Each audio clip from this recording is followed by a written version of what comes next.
शुभोदय छात्रों, 9वीं कक्षा 9th class 8th lesson चौथा पार्ट जो कि आखिरी पार्ट है, ये आखिरी भाग है। यक्ष प्रश्न एक कहानी विधा का पाठ है, कहानी पाठ है। यक्ष जो है इसमें प्रश्न पूछता है। किसको प्रश्न पूछता है? युधिष्ठिर, जो पांडवों का बड़ा भाई है। क्यों पूछता है यहाँ हम लोग पहले से देखेंगे। यह एक महाभारत के समय की बात है। महाभारत युद्ध जब हो रहा था उससे पहले जो है पांडव द्रौपदी के साथ जो है वनवास में जाते हैं। 12 वर्ष के वनवास में जब वे रहते हैं उस समय एक ब्राह्मण अपनी जो यज्ञ की लकड़ी है, यज्ञ अरणी की लकड़ी है, उसे खो देता है। वह हिरण उठाकर लेकर जाता है। हिरण के उठाकर ले जाने की जो व्यथा, जो बाधा थी, ब्राह्मण जो है पांडवों को सुनाता है। सुनाने पर जो है इस ब्राह्मण के व्यथा बाधा से जो है ये है प्रभावित होकर, कौन? पांडव प्रभावित होकर हिरण के पास जो लकड़ी है, अरणी की लकड़ी है, उसे ढूंढ कर लाने के लिए जाते हैं। उन्हें थोड़ी दूर जाने पर हिरण दिखाई देता है। उसको पकड़ने के लिए जाने के लिए तैयार होते ही हैं, थोड़ी दूर जाने पर फिर से हिरण गायब हो जाता है और वे घूमते घूमते जो है थक जाते हैं, जंगल में थक जाते हैं और एक वृक्ष के नीचे बैठकर क्या करते हैं, अपना कंठ जो सूख गया है, ड्राई हो गया है, जो प्यास से तृषा से व्याकुल थे, वह जो है क्या करते हैं, युधिष्ठिर अपने छोटे भाई नकुल को पानी ढूंढने के लिए भेजते हैं। पानी को ढूंढने जाने वाला नकुल जो है उसे एक सरोवर, पॉन्ड दिखाई देता है। वह पॉन्ड की ओर जाकर जो है पहले वह अपनी प्यास बुझाना चाहता है। उस प्यास को बुझाने के लिए वह आगे बढ़ता है। उतने में ही एक वार्निंग यानी अचानक जो है एक आवाज सुनाई देती है कि ठहर जाओ और तुम ये काम मत करो, क्योंकि पहले मेरे प्रश्नों का जवाब देना है, कहकर बोल के आवाज आती है। यह आवाज सुनकर जो है इसके बारे में ना सोचकर उसको केयरलेस कर क्या करता है, वह नकुल जो है पानी पीने के लिए तैयार होता है। पानी पीते ही धरा पर यानी भूमि पर गिर जाता है। उसके बाद एक जो भाई आए थे, क्या बोलते हैं, सहदेव, अर्जुन, भीम, ये भी गिर जाते हैं, पानी पीते ही गिर जाते हैं। उसके बाद सभी के लिए परेशान होकर, व्याकुल होकर धर्मराज जो युधिष्ठिर है वह भी इनको ढूंढता हुआ आता है। उसे भी सरोवर दिखाई देता है। सरोवर के पास आते ही जो है वह अपने भाइयों को देखता है। देखते ही जो है वह भी पानी के लिए पीने के लिए तैयार होता है। उतने में फिर से अचानक एक आवाज गूंज उठती है, साउंड आता है, रीसाउंड आता है कि तुम्हारे भाइयों ने मेरे प्रश्नों को जवाब ना दिया, मेरी चेतावनी को अनदेखा किया, इसलिए जो है वे सभी धरा पर पड़े हुए हैं। तुम भी अगर मेरे प्रश्नों के उत्तर नहीं दोगे तो तुम भी ऐसे ही हो जाओगे, कहकर बोलने पर जो धर्मराज है, युधिष्ठिर है, वह प्रश्नों के उत्तर देने के लिए तैयार हो जाता है। और बहुत से जो जिज्ञासापूर्ण प्रश्न थे, जो दार्शनिक प्रश्न थे, जैसे मनुष्य का साथ कौन देता है, धैर्य साथ देता है, और धरती से भी भारी चीज क्या है, यानी माँ का कोख जो होता है वो भारी चीज होती है। हवा से भी तेज क्या है, यानी सॉरी, मन होता है। आकाश से भी ऊंचा क्या है, पिता है। ये सभी के प्रश्न, इस तरह के कई प्रश्नों के उत्तर देता है। उत्तर देने के बाद इनसे भी, जिसमें जैसे टेक्स्ट बुक में दिए गए हैं, यक्ष प्रश्न लेसन में दिए गए हैं, उससे भी ज्यादा प्रश्न पूछे जाते हैं। यक्ष के द्वारा, और युधिष्ठिर उन सब के सही सही जवाब देता है, ठीक ठीक जवाब देता है। देने पर जो है यह एक बोन यानी वर देता है। कौन एक वर देता है? यक्ष एक वर देता है कि तुम्हारे मृत भाइयों में से, यानी जो मृत्युग्रस्त हुए हैं, जो मर गए हैं, उन भाइयों में से एक को जीवित करूंगा कहकर बोलने पर युधिष्ठिर क्या करता है? देखिए पेज नंबर 40 में देखिए। युधिष्ठिर ने पल भर सोचा कि किसे जीवित कराऊं, to whom I should give the life, किसको लाइफ दिलाऊं, किसको जीवित करवाना है। ओके, थोड़ी देर रुककर बोले, मेरा छोटा भाई नकुल जी उठे। थोड़ी देर रुके, बहुत सोचा, सोचने के बाद वह यक्ष से बोले, मेरा छोटा भाई जो नकुल है, नकुल जो छोटा भाई है वह जीवित हो जाना है, यानी उसको लाइफ दे दीजिए कहकर बोलने पर युधिष्ठिर के इस प्रकार बोलते ही उन्होंने पूछा। युधिष्ठिर ने बोला, नकुल जी उठे कहकर बोलने पर यक्ष जो है उनसे एक प्रश्न पूछता है। ओके, उन्हें पूछा, युधिष्ठिर 10,000 हाथियों के बल वाले भीमसेन को छोड़कर तुमने नकुल को जीवित करवाना क्यों ठीक समझा? 10,000 बल होने वाले मीन स्ट्रेंथ होने वाले 10,000 हाथियों का स्ट्रेंथ है, जिसमें किसमें है? भीमसेन में। ये उसको जीवित ना करवाकर, उस भीमसेन को जीवित ना करवाकर तुमने इसको ही यानी नकुल को ही क्यों जीवित करवाया? इस तरह से प्रश्न पूछ रहा है यक्ष।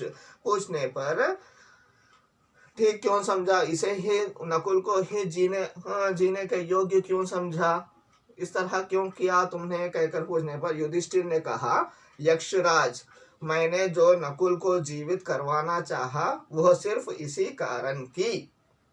कौन सा कारण है, कौन सा रीजन है नकुल को जीवित करवाने का? वो रीजन अभी यक्षराज को युधिष्ठिर बता रहा है। क्या बताएगा? देखिए, कारण कि माता कुंती का बचा हुआ एक पुत्र मैं हूँ। माता कुंती माता से जो जन्म लिया है वह पुत्र एक मैं हूँ। कौन है? युधिष्ठिर मैं हूँ। और मैं चाहता हूँ कि माता माद्री का भी एक पुत्र जीवित हो उठे। मैं चाहता हूँ, मैं कुंती का पुत्र हूँ, माता माद्री का भी एक पुत्र जीवित होना है। जो कुंती के बाद माता है वह माता माद्री है। माद्री माता का भी एक पुत्र जीवित होना है। मैं ये चाहता था उठे, अतः दैट्स वाई, इसलिए आप कृपा करके नकुल को जीवित कर दें। आप कृपा कीजिए, show mercy, show kind on that boy, Nakul को जीवित कीजिए, लाइफ दे दीजिए कहकर बोलता है। युधिष्ठिर के धर्म स्वभाव से यक्ष अत्यंत संतुष्ट हुए।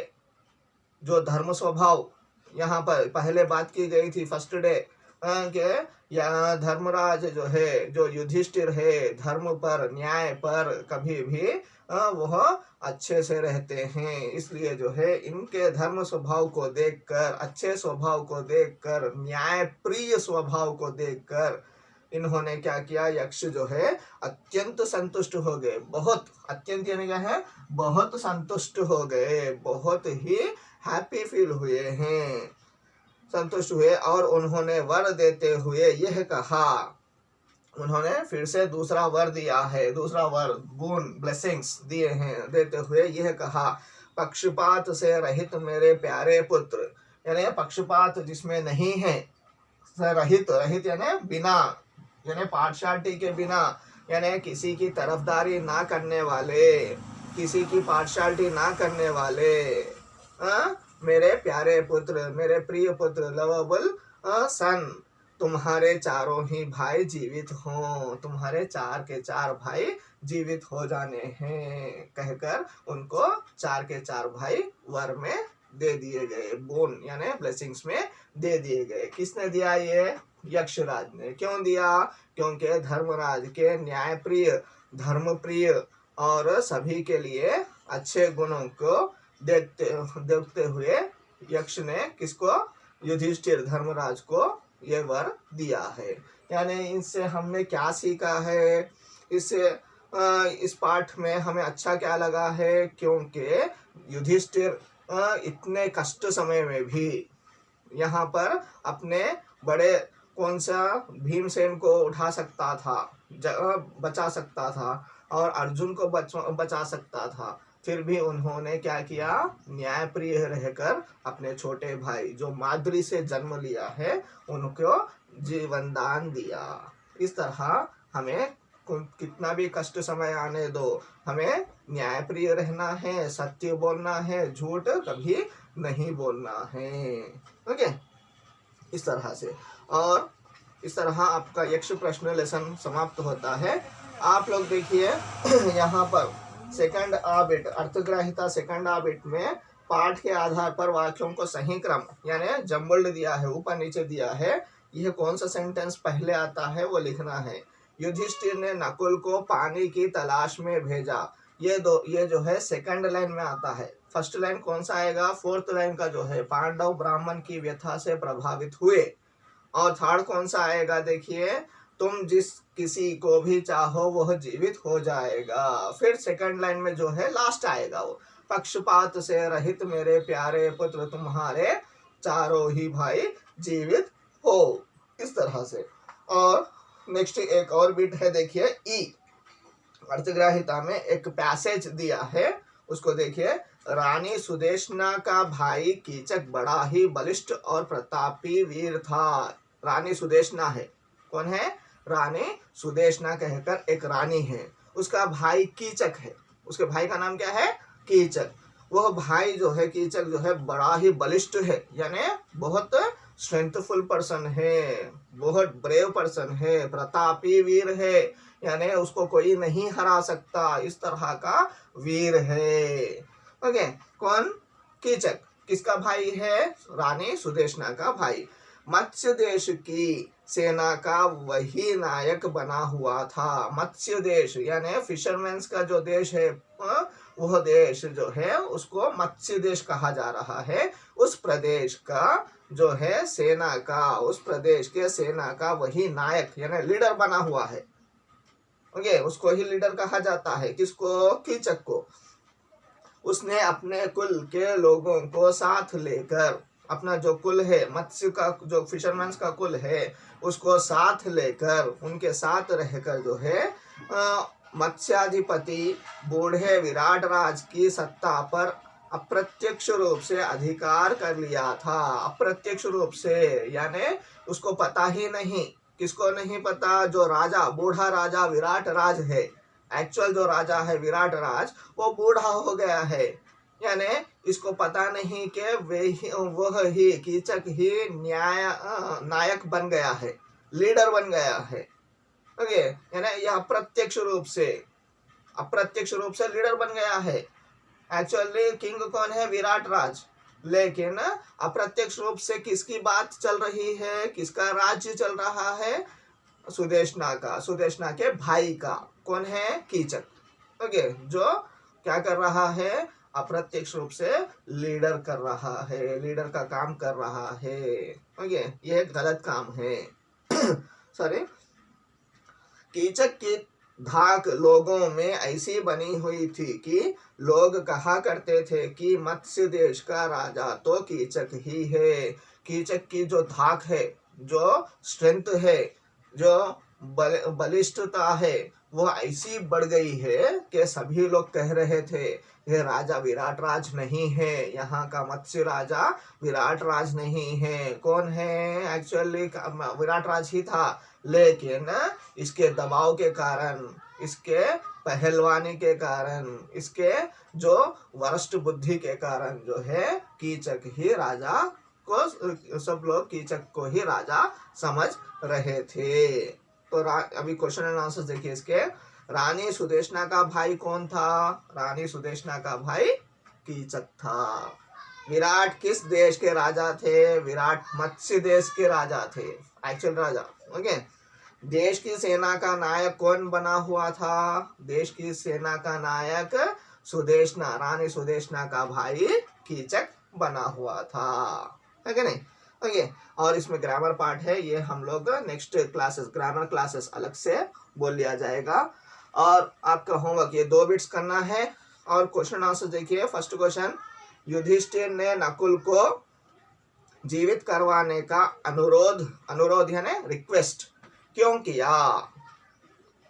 ओके। सेकंड क्वेश्चन, यक्ष ने युधिष्ठिर के सद्गुणों से मुग्ध यानी प्रभावित होकर कौन सा वर दिया? थर्ड क्वेश्चन, यक्ष प्रश्न पाठ आपको क्यों अच्छा लगा? अपने शब्दों में लिखिए, क्यों अच्छा लगा वो आप लोगों को लिखना है। ये 3 क्वेश्चन एंड आंसर्स और ये जो 2 बिट्स थे वो लिखकर आप लोग अपने फेयर नोट्स को नेक्स्ट संडे तक सबमिट कर दीजिएगा। धन्यवाद।